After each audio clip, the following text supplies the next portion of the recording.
స్తోత్రం స్తోత్రం స్తోత్రం స్తోత్రం స్తోత్రం స్తోత్రం స్తోత్రం స్తోత్రం. పరిశుద్ధుడా, ప్రేమ కలిగిన తండ్రి, నీకు వందనాలు, స్తోత్రమునైనా. ఈ రాత్రికాల సమయంలో జరుగుతున్న కూడికను మీ చేతుల్లోనికి సమర్పిస్తున్నాం. కరెంటును సిస్టమును మీరు స్వాధీనపరచుకున్నందుకు వందనాలు, స్తోత్రం చెల్లిస్తున్నాం తండ్రి. పాటల ద్వారా, వాయిద్యముల ద్వారా మీ నామానికి మహిమ తెచ్చుకొనండి. మీ దాసుల నోట మీ వాక్కులను ఉంచండి.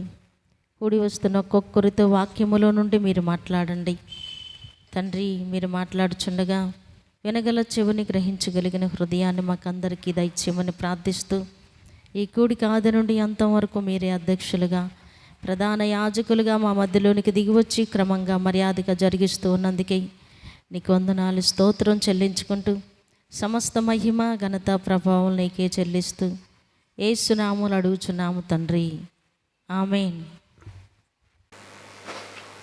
నిర్గమాకాండం 14వ అధ్యాయం 21, 22 వచనాలు చదువుదాం. మోషే సముద్రం వైపు తన చెయ్యి సాపగా, యెహోవా ఆ రాత్రంతయు బలమైన తూర్పుగాలి చేత సముద్రమును తొలగించి దానిని ఆరిన నేలగా చేసాను. హల్లెలూయా. పక్కన వాళ్ళతో చెప్పండి, ఎవరు చేయి చాపింది? ఎవరు? దేవుడు ఏం చేశాడు? చెయ్యి చాపింది ఎవరంట? అయ్యా, చెయ్యి చాపింది ఎవరు? మోషే. మనలాంటి మోషే చెయ్యి చాపాడు.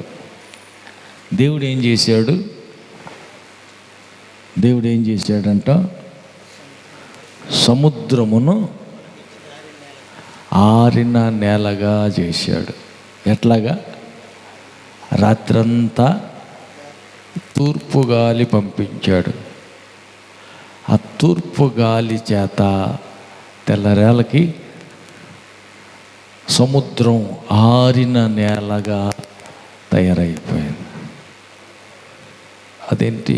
మనుష్యుడు చెయ్యి చాపటం, దేవుడు తూర్పు గాలి పంపించి రాత్రంతా తూర్పు గాలి చేత సముద్రంలో ఆరిన నేల ఏర్పాటు చేయటం. అది ఎట్లాగా? ఎందుకని? మోషే చేతులు సముద్రం వైపు చాపాడు. హల్లెలూయా. దానికి ఇంకొంచెం ముందు చూద్దాం. 14 వచనం చూడండి. అందులోనే యెహోవా మీ పక్షమున యుద్ధము చేయును, మీరు ఊరకయ్యే ఉండవలనని ప్రజలతో చెప్పాను. హల్లెలూయా.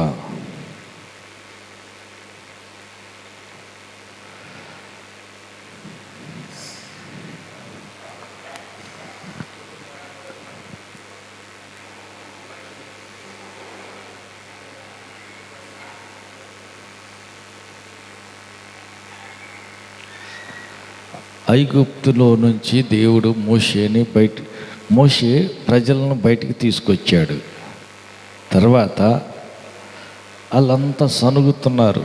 శత్రువు వెనకాల, ముందేటితేమో ఎర్ర సముద్రం ఉంది. ఏం చేయాలో ఎటు వెళ్ళాలో అర్థం కాల. ఇక గొనుగుతో మొదలు పెట్టారు. ముందు సముద్రం, వెనక శత్రువులు. ఊర్లో సమాధులు లేవనే మమ్మల్ని ఇక్కడ తీసుకొచ్చింది అని సనుగుతున్నారు. మోషే అహరోన్ల మీద సనుగుతున్నారు. ఈ సనుగులు గొనుగులన్నీ చూసి మోషే ప్రార్థన చేస్తున్నాడు. వాళ్ళకి దేవునికి ప్రార్థన చేస్తున్నాడు. కాబట్టి ప్రార్థన చేస్తున్న మోషే ప్రార్థన కలి చూసి దేవుడు అంటున్నాడు. 15వ వచనం చూడండి. అంతలో యెహోవా మోషేతో, నీవేళ నాకు మొర్రపెట్టుచున్నావు, సాగిపోవుడి అని ఇశ్రాయేలీలతో చెప్పు. నీవు నీ కర్రను ఎత్తి సముద్రం వైపు ఆ సముద్రం వైపు నీ చెయ్యి చాపి దాని పాయలుగా చేయుము. ఇశ్రాయేలీయులు అప్పుడు ఇశ్రాయేలీలు సముద్రం మధ్య సముద్రం మధ్యన ఆరిన నేల మీద నడిచిపోవుదురు. మోషే ప్రార్థన చేస్తున్నాడు. దేవుడు అంటున్నాడు, నువ్వెందుకు ప్రార్థన చేస్తున్నావు? మరి ఏం చేయాలయ్యా? నీ చేతిలో ఉంది ఏంటి? కర్ర. అయితే ఆ చెయ్యి చాపి, సముద్రం వైపు చెయ్యి చాపి, ఆయన అంటున్న మాట చూడండి, 16వ వచనం. నీవు నీ కర్రను ఎత్తి ఆ సముద్రం వైపు నీ చెయ్యి చాపి దాన్ని పాయలుగా చేయము. జాగ్రత్తగా ఆలోచించాలి. నీ కర్రను పైకి ఎత్తాల. కర్రను ఎత్తి ఏం చేయాలంట? సముద్రం వైపు నీ చెయ్యి చాపి దాన్ని పాయలుగా నువ్వే చేయాల. హల్లెలూయా. అప్పుడు ఆరిన నేలన ఇశ్రాయేలీలు నడిచిపోతారు. దేవుడు చెప్పాడు. దేవుడు చెప్పిన మాటకు మోషే లోపడ్డాడు. అలాగనే చేశాడు. అలాగే మోషే ఏం చేశాడు? కర్ర పైకెత్తాడు. సముద్రం తట్టు తను చెయ్యి చాపాడు. సముద్రాన్ని 2 పాయలుగా చేశాడు. ఎలా చేశాడు? దేవుని మాటకు లోబడిన ఈ మోషే దేవుడు ఏం చెప్పాడో అట్లాగే చేశాడు. మిగతా పని అంతా ఏంటి? దేవుడు చేశాడు. అతను సముద్రం తట్టు తన చెయ్యి చాచినప్పుడు నా మాటకు లోబడ్డాడు గనక, ఇతను నేను చెప్పినట్టు చేశాడు గనక అతనికి ప్రతికూలంగా ఉన్న పరిస్థితిని అనుకూలంగా నేను మారుస్తా అని తూర్పుగాలి పంపించాడు. ఈ తూర్పుగాలి రాత్రంతా వీస్తూ ఉంటే ఎర్ర సముద్రం ఆరిన నేల ఏర్పాటైంది. అప్పుడు ప్రజలందరూ సాగిపోతాం మొదలుపెట్టారు, ఈ దరి నుంచి ఆ దరికి. అయితే మనం ఇక్కడ గుర్తించాల్సిన సంగతి ఏంటంటే, మోషే దేవుడు ఏం చెప్పాడో అదే చేశాడు. మోషే దేవుడు చెప్పింది జాగ్రత్తగా విన్నాడు. 1 కర్ర పైకెత్తు అన్నాడు. 2 చెయ్యి సముద్రం తట్టు చాపి దాన్ని పాయలు చెయ్యి అన్నాడు. దేవుడు చెప్పినట్టుగానే ఆయన చేశాడు. లోబడ్డాడు కాబట్టి ఈ వ్యక్తి కోసం దేవుడు ఏం చేశాడు? తూర్పుగాలి పంపించాడు. హల్లెలూయా. సముద్రమా పాయలైపో అని అంటే ఆయన మాటని స్థిరపరచటానికి దేవుడు తూర్పుగాలి పంపించాడు. ఈ తూర్పుగాలి ద్వారా ఆరిన నేల ఏర్పడింది. అవతలొడ్డుకు సాగిపోయారు. హల్లెలూయా. ఆరిన నేల ఏర్పడింది. భూమి మీద కాదు, ఎర్ర సముద్రంలో. సముద్రం అంత లోతైన సముద్రం. సముద్రంలోనే రోడ్డు ఏర్పడింది అని అంటే దేవుని మాటకు లోబడే వ్యక్తి దేవుడు చెప్పిన మాట విని ఆ ప్రకారం చేశాడు. అందుకోసం అతని మాటను దేవుడు స్థిరపరిచాడు. ఆమేన్. పక్క వాళ్ళతో చెప్పండి, దేవుని మాటకు లోబడు, ఆయన చెప్పింది జాగ్రత్తగా విను, ఆ ప్రకారంగా చేస్తే నీ ఎదురుగా నిలబడిన సమస్య ఎంత పెద్దదైనా ఏమైపోద్దంట? ఆరిన నేలగా, రోడ్డులాగా ఏర్పడింది. అలాగనే ఆ సమస్య అక్కడ కనపడదు. సమస్య అనేది అడ్రస్ లేకుండా పోద్ది. హల్లెలూయా. కావచ్చు అది సముద్రం, మనుషుల దృష్టిలో ఇది అసాధ్యం. సముద్రం దాటి అవతలొడ్డుకు పోవటమా? ఎట్ట కుదురుద్ది? ఎంత లోతైన సముద్రం, ఎంత ఉరవడిగా పారే నీళ్ళు, ఆరిన నేల ఏర్పడేది ఎట్టగైద్ది? అసాధ్యం. ఇది అవ్వని పని, ఇది జరగదిక. హల్లెలూయా. ఈ పని ఇంకా జరగదు. అలాంటి పని జరుగుతుంది. ఎట్లాగా? దేవుడు నువ్వు లోబడే వ్యక్తివైతే నీకోసం తూర్పు గాలి పంపిస్తాడు. హల్లెలూయా. ఎందుకు? అడ్డమన్న వాటన్నిటినీ కొట్టుకుని పోయేటట్టు చేస్తానికి. హల్లెలూయా, హల్లెలూయా. కాబట్టి ఈ మోషే ఏం చేస్తున్నాడు? ప్రార్థన చేశాడు, దేవుని మాట విన్నాడు, తన చెయ్యి చాపాడు. చెయ్యి చాపేసరికి సముద్రం పాయలైపోయింది, ఆరిన నేల ఏర్పడింది. హల్లెలూయా, హల్లెలూయా. కాబట్టి దేవుని మాటకు లోబడ్డాడు. అందుకని చెప్పి ఆయన ఏం చేశాడు? ఆరిన నేలను ఏర్పాటు చేశాడు. నిర్గమాకాండం 15:8 చూడండి. నిర్గమాకాండం 15:8 నీ నాసికారంధ్రముల ఊపిరి వలన నీళ్లు రాశిగా కూర్చబడెను, ప్రవాహములు కుప్పగా నిలిచెను, అగాధ జలములు సముద్రం మధ్యన గడ్డగట్టాను. అసలు సంగతి ఏంటంటే, ఇక్కడ ఈ నీళ్ళన్నీ ఇక్కడ ఆగిపోయినాయి, గడ్డగట్టిపోయింది, ఐస్ గడ్డలాగా తయారైపోయింది. తూర్పు గాలి కారణాన పారే సముద్రం ఇంతవరకు గోడాల గడ్డగట్టిపోయింది. ఎందుకనంట? కారణం ఆయన ఊపిరి, ఆయన నాసికారంధ్రం నుంచి గాలి వదిలాడు. ముక్కు నుంచి గాలి పీల్చి గాలి ఊపిరి విడుస్తాం కదా, అలాగనే దేవుడు అంట ముక్కు నుంచి ఊపిరి వదిలాడు. ఏం జరిగిందమ్మా? తెరతమ్మ, ఏమైందంట? ఏమైందో? హల్లెలూయా. ఆయన నాసికారంధ్రం నుంచి, ఆయన ముక్కులో నుంచి గాలి వదిలితే, ఊపిరి విడిస్తే ఆ శ్వాస దెబ్బకి ఐస్ గడ్డలాగా తయారైపోయింది. ఏంటిదమ్మా? ఐస్ క్రీమా? ఏంటిది? ఎర్ర సముద్రం, అగాధ జలములు, లోతైన జలములు గడ్డగట్టిపోయింది అంట. అదేంది? ఆయన నాసికారంధ్రంతో ముక్కు శ్వాస విడిచినప్పుడు ఎర్ర సముద్రపు నీళ్ళు గడ్డగట్టిపోయినాయి అంట. ఆరిన నేలన అవతరొడ్డుకి వీళ్ళు సాగిపోయారు. హల్లెలూయా. మన దేవుడు ఎంత గొప్పవాడు. హల్లెలూయా. నీ రాశికారంధ్రములో ఊపిరి వలన నీళ్లు రాశిగా కూర్చబడెను, ప్రవాహములు కుప్పగా నిలిచెను, అగాధ జలములు సముద్రం మధ్య గడ్డగట్టిపోయింది. గడ్డగట్టిపోయి గోడలా గట్టిపోయింది కాబట్టి అటు ఇటు కదిలట్టడానికి లేదు. అంటే మన దేవుని, మనం ఆరాధించే దేవుని ముక్కు శ్వాసతోటి ఎర్ర సముద్రాన్ని గడ్డలు గట్టేటట్టు చేసేసాడు. అంత శక్తి ఉన్నది. హల్లెలూయా.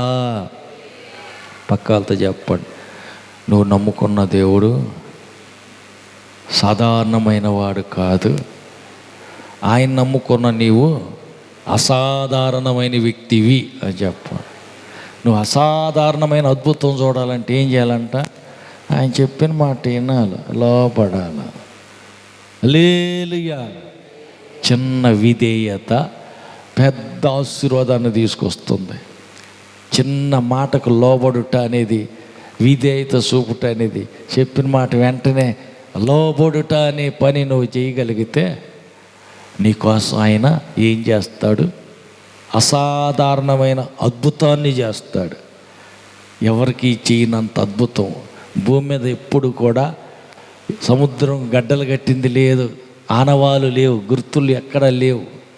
అక్కడే గడ్డలు కట్టిపోయింది, ఆరిన నేల ఏర్పడింది, అందరూ అవతలొడ్డుకు నడిచిపోయాడు. కారణం ఏంటంటే, ఒక లోబడే వ్యక్తి, చెప్పిన మాట వినే వ్యక్తి, దేవుడు చెప్పినట్టు విన్నాడు అంతే. చెయ్యి సాపు, కర్ర పైకెత్తు, ఆజ్ఞాపించి పాయలు చెయ్యి అన్నాడు.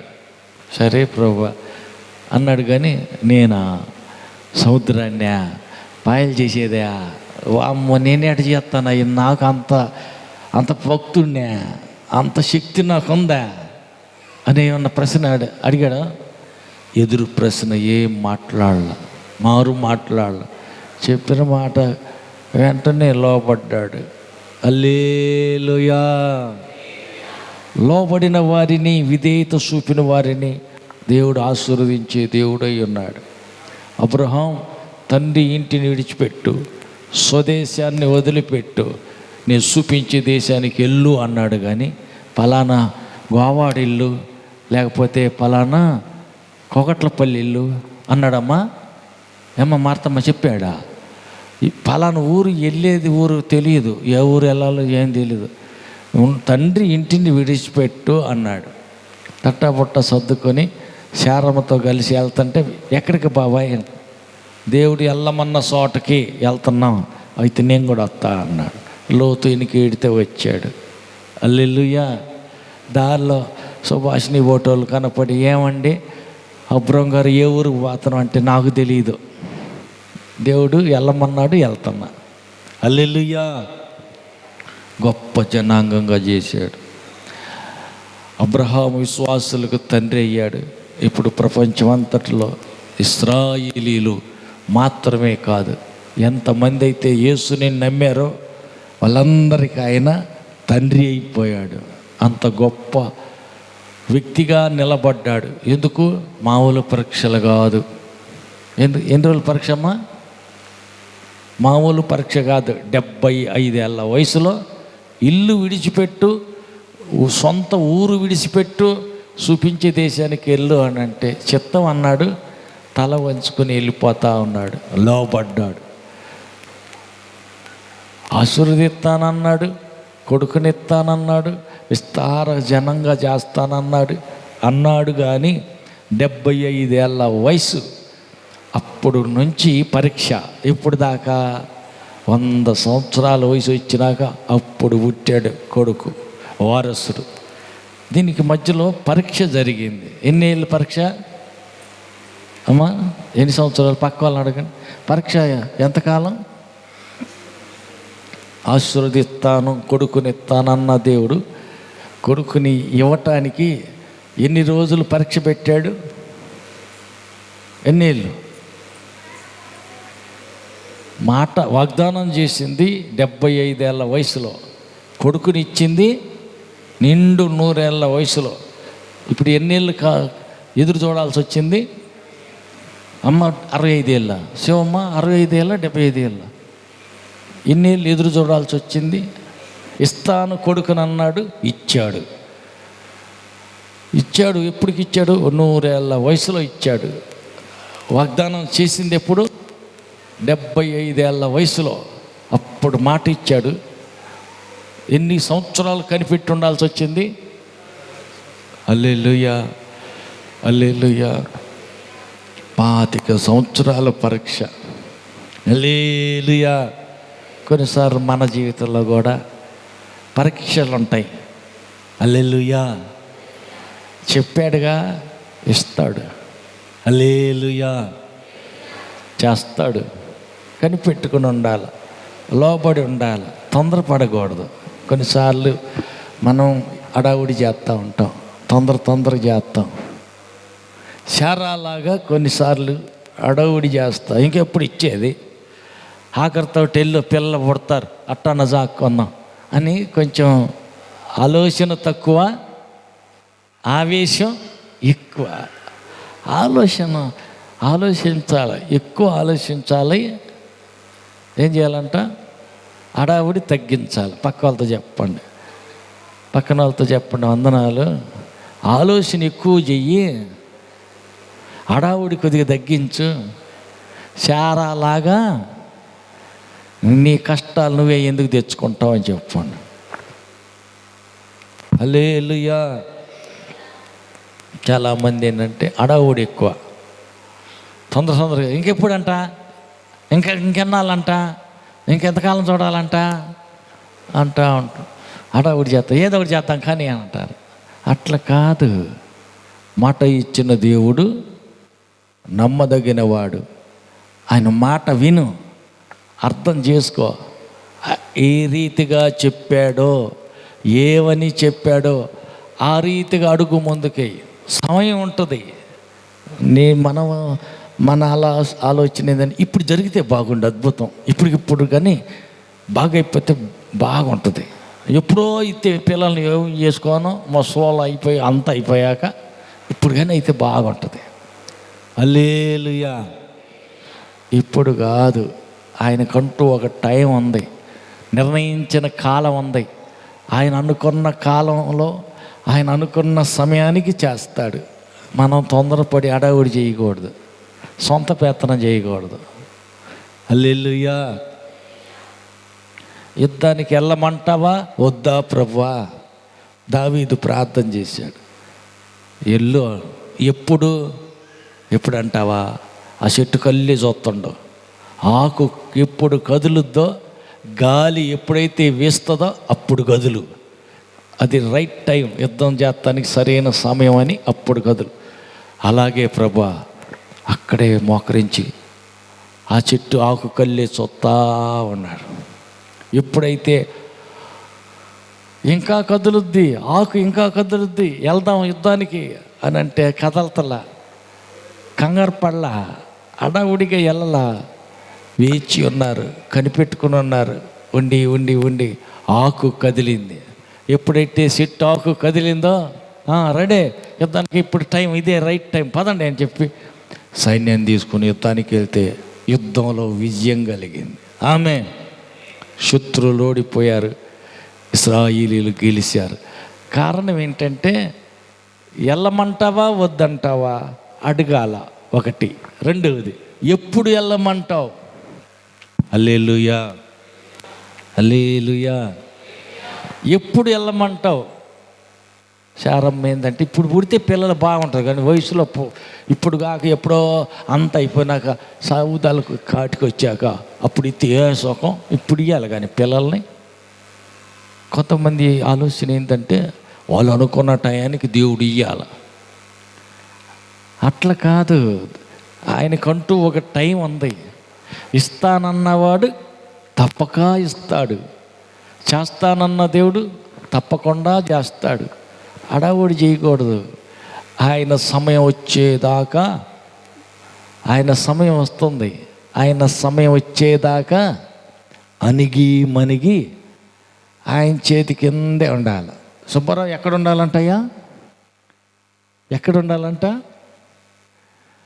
ఆయన ఇస్తానంద ఇచ్చేదాకా, ఆయన కార్యం జరిగేదాకా ఆయన చేతి కిందే అణిగి మణిగి ఉండాలంట. లేస్తాను ప్రభా, నేను వెళ్తాను ప్రభా, ఇప్పుడు కాదు, ఆగు అంట.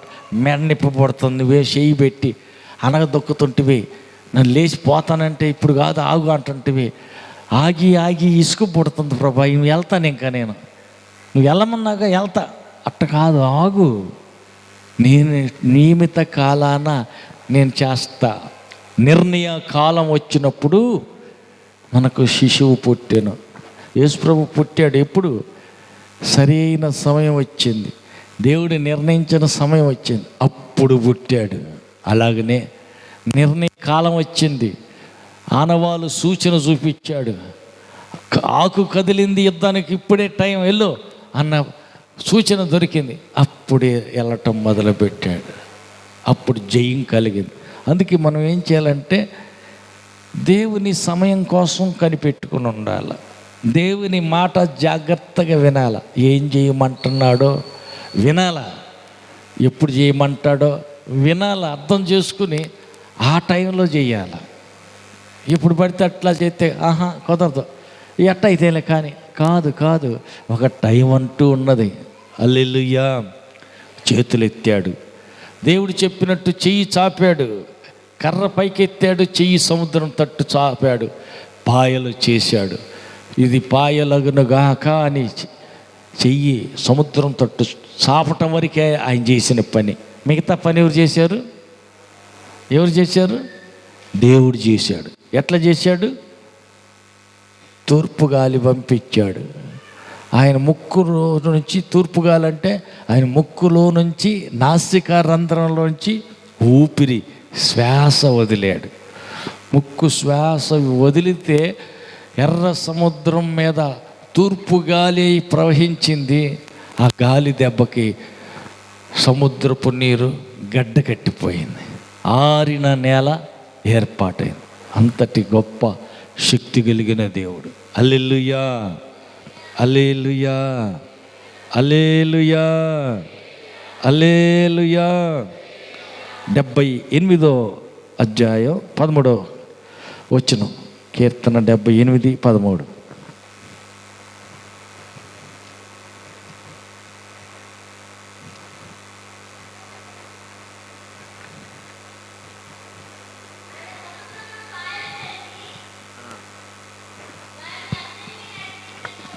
సముద్రమును పాయలు చేసి,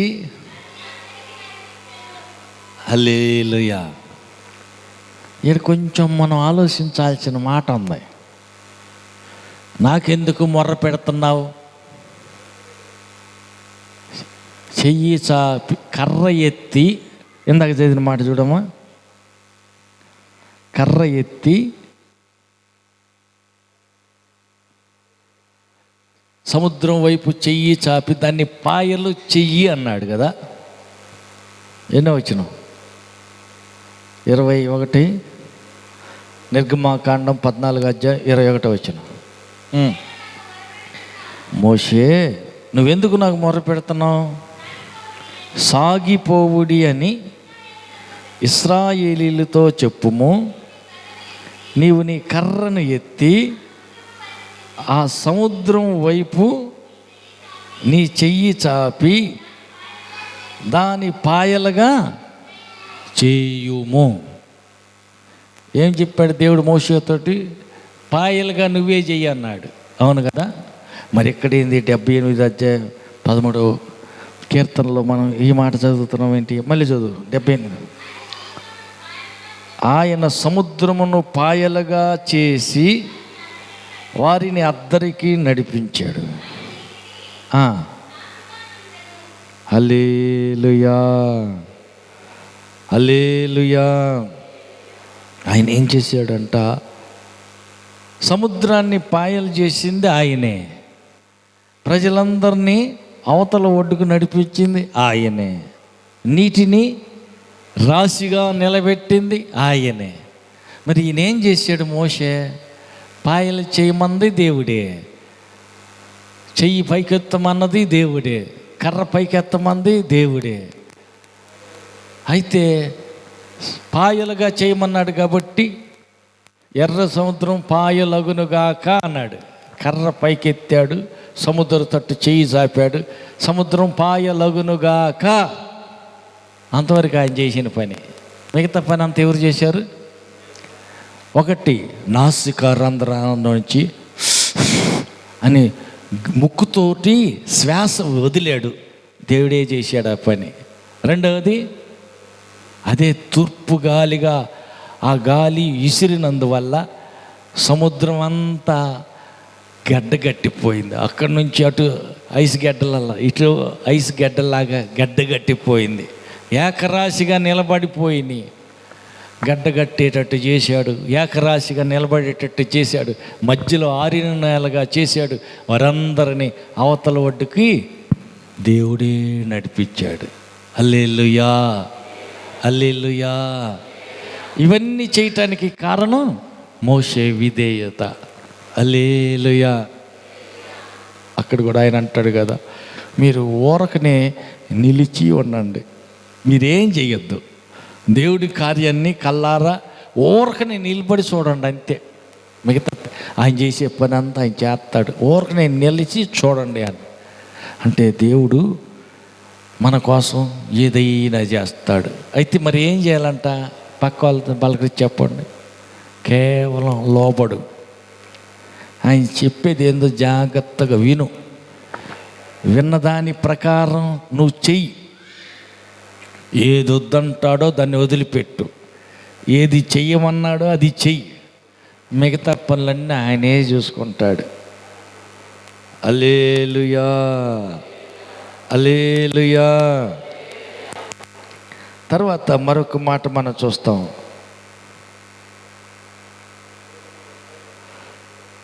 అక్కడ యెహోషువ కూడా వారి గురువు గారిని బట్టి ఈయన కూడా అదే పని చేస్తాడు.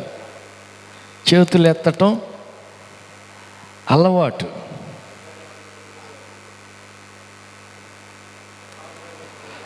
చేతులెత్తి ప్రార్థన చేయటం, చేతులు ఎత్తటం అలవాటు అయిపోయింది.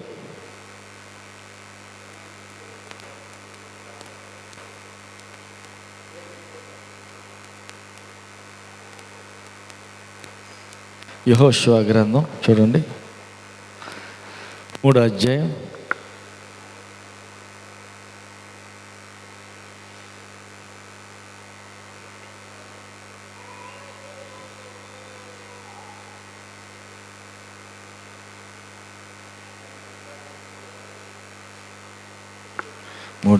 13 నుంచి.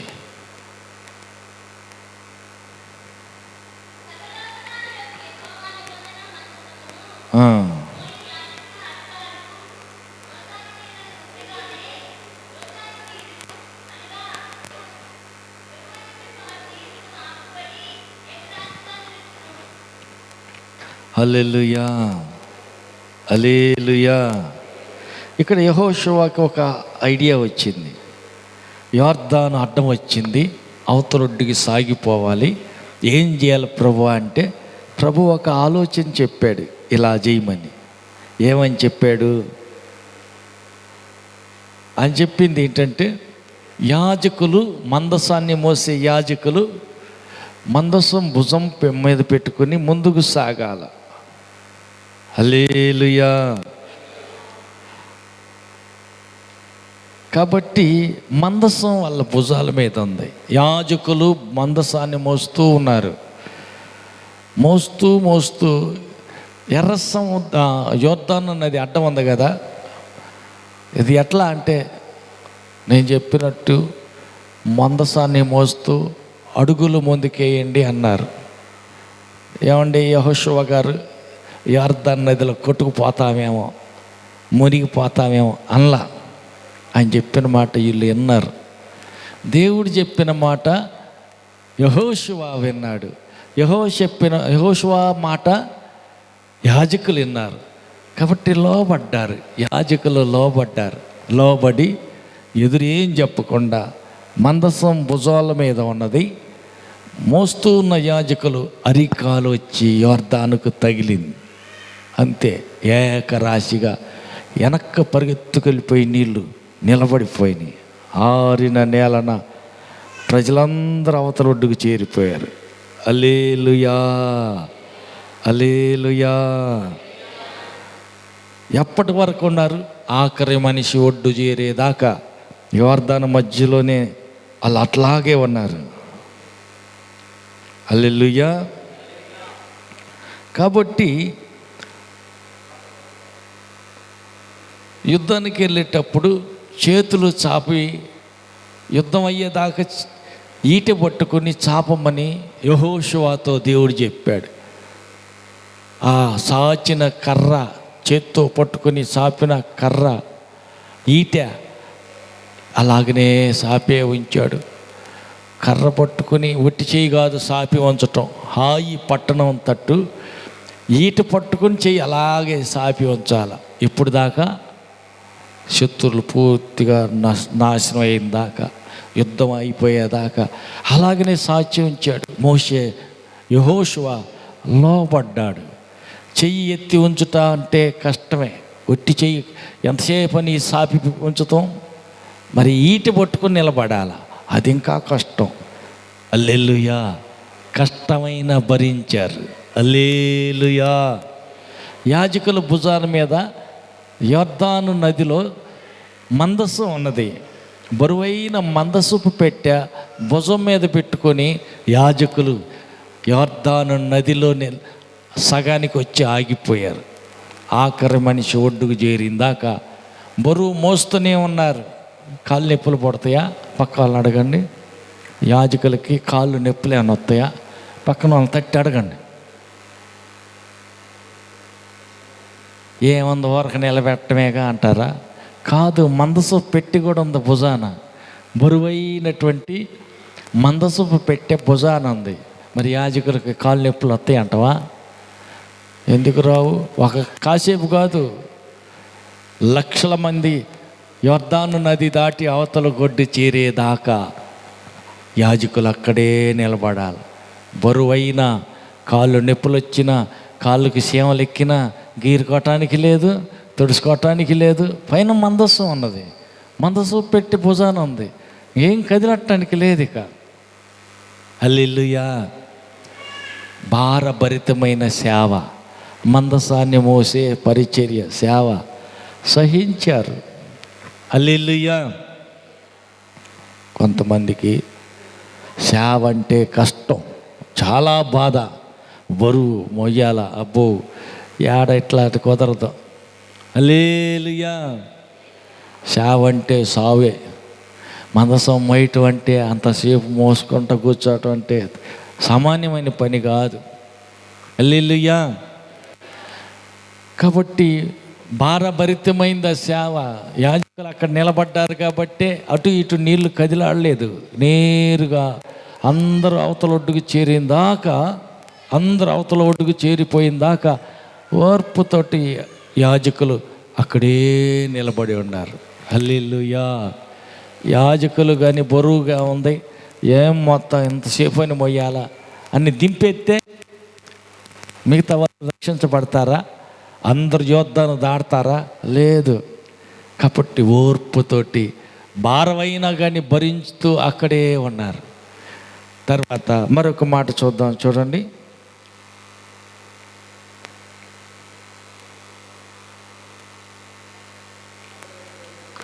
మరొక మాట చూద్దాం.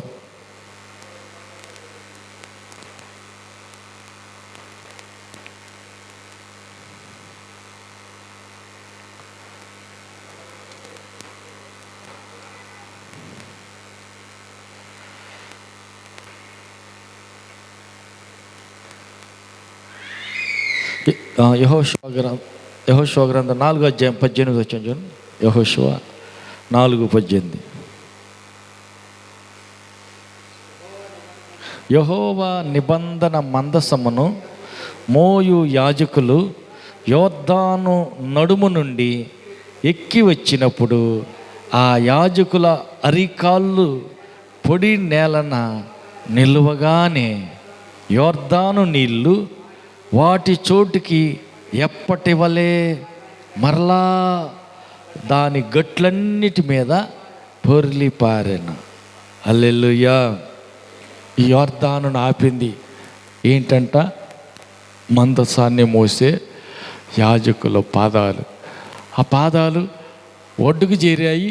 అప్పుడు కలుసుకుని పోయిన గట్లకు పారుతూ ప్రవహించటం మొదలుపెట్టింది.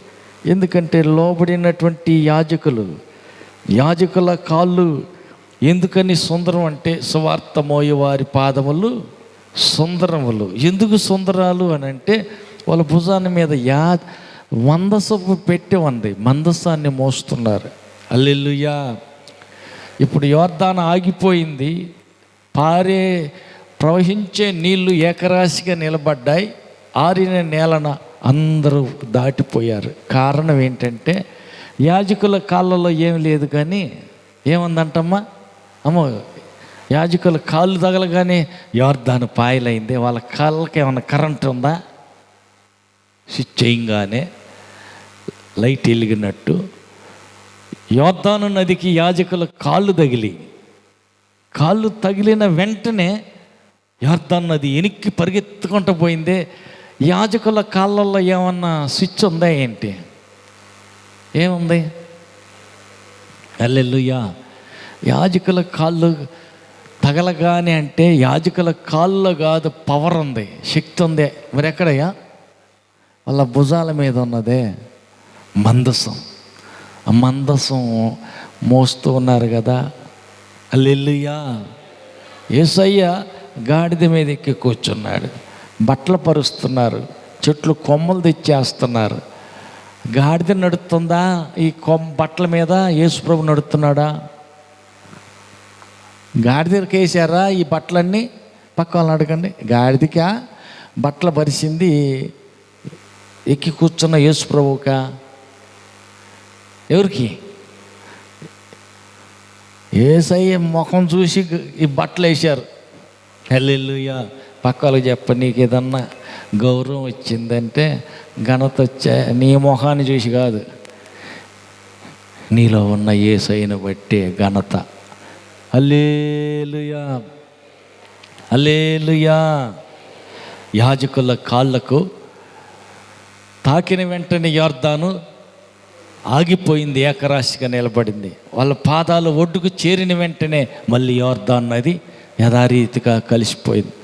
అంటే వారు యాజకులు, వాళ్ళు మోస్తున్నది మందసపు పెట్టె, అందులో రాతి పలకలు, 10 ఆజ్ఞల పలకలు 2, అహరోను కర్ర 1, మన్నా భోజన పాత్ర 1, అవన్నీ అందులో ఉన్నాయి. దానిని బట్టి మాత్రమే. హల్లెలూయా, హల్లెలూయా.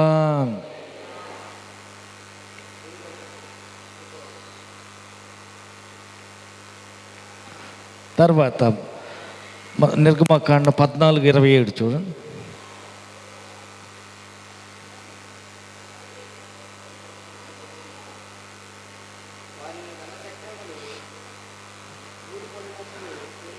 నిర్గమకాండం 14:27 మోషే సముద్రం మీద చెయ్యి చాపగా ప్రొద్దు పొడిచినప్పుడు సముద్రము అధిక బలముతో తిరిగి పొర్లెను గనుక ఐగుప్తీయులు అది చూసి వెనకకు పారిపోయిరి. అప్పుడు యెహోవా సముద్రపు మధ్యన ఐగుప్తీయులను నాశనం చేశాను. నీళ్లు తిరిగి వచ్చి ఆ రథములను రౌతులను వారి వెనక సముద్రంలోనికి వచ్చిన ఫరో యొక్క సర్వసేనలను కప్పివేసెను. వారిలో ఒక్కడైనను మిగిలి ఉండలేదు. హల్లెలూయా, హల్లెలూయా, హల్లెలూయా. ఇదంతా శత్రువులు తరుముకుంటా వస్తున్నారు, కలవరం చెందారు, ఏం చేస్తారో ఏం జరుగుద్దోనని భయపడ్డారు. కానీ ముందు వెనకల మేఘం వలె నిలిచినటువంటి దేవుడు శత్రు సమూహాలను ఇశ్రాయేలును తరుముకుంటూ వచ్చి ఇక చిక్కుతారు, ఇంకా వీళ్ళని చంపేస్తాం అనుకున్నారు.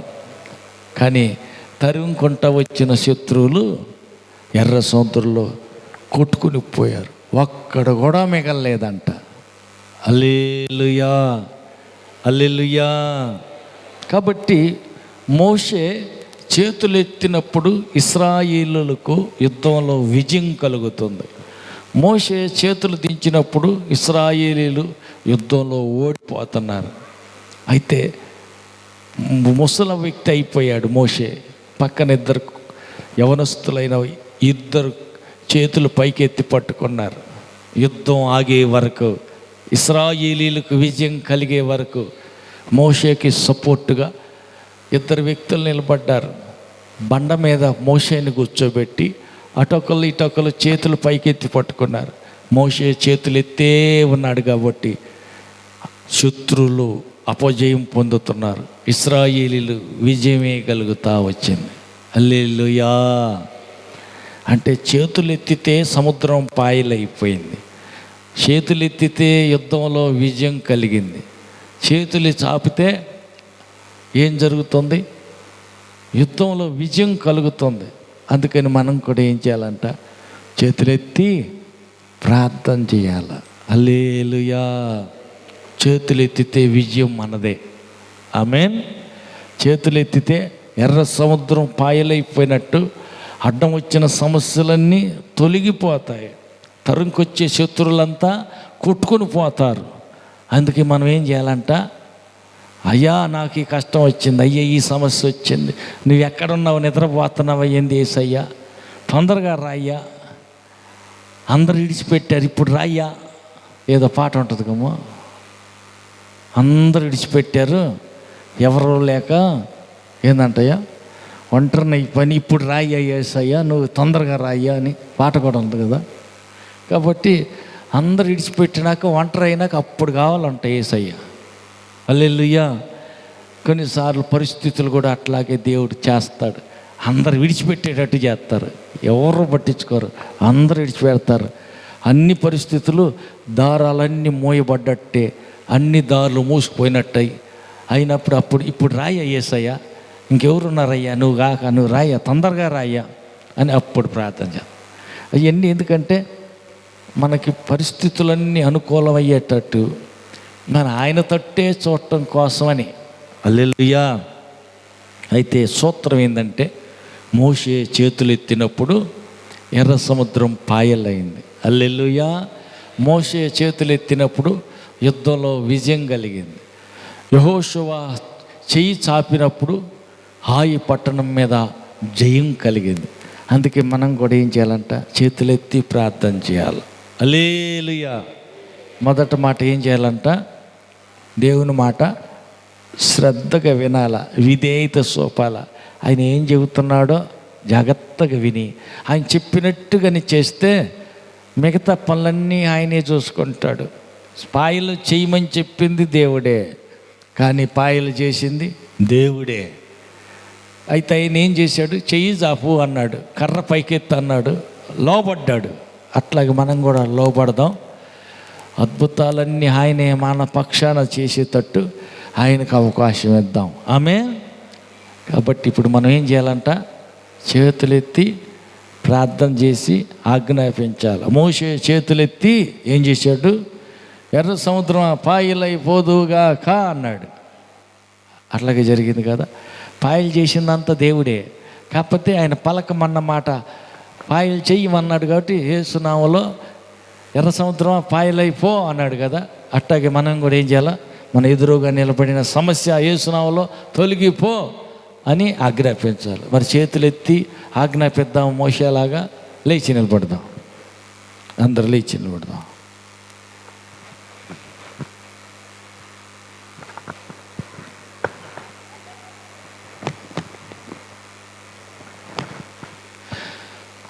చేతులు ఎత్తుదాం, మోషేలాగా ఆజ్ఞాపిద్దాం. ఏ సమస్యలు నీకు ఉన్నాయో వాటన్నిటిని బతిలాడొద్దు. కుక్క బయటికి పోరాదు అని అంటే పోదు. అది దాన్ని ఏం చేయాలి, గద్దించాలి. యేసు నామములో సమస్య నా ఎదుటి నుంచి వెళ్ళిపో అని ఆజ్ఞాపించాలి. చేతులు ఎత్తి ప్రార్థన చేయాలి. ఆజ్ఞాపించుదాం, ప్రార్థన చేద్దాం.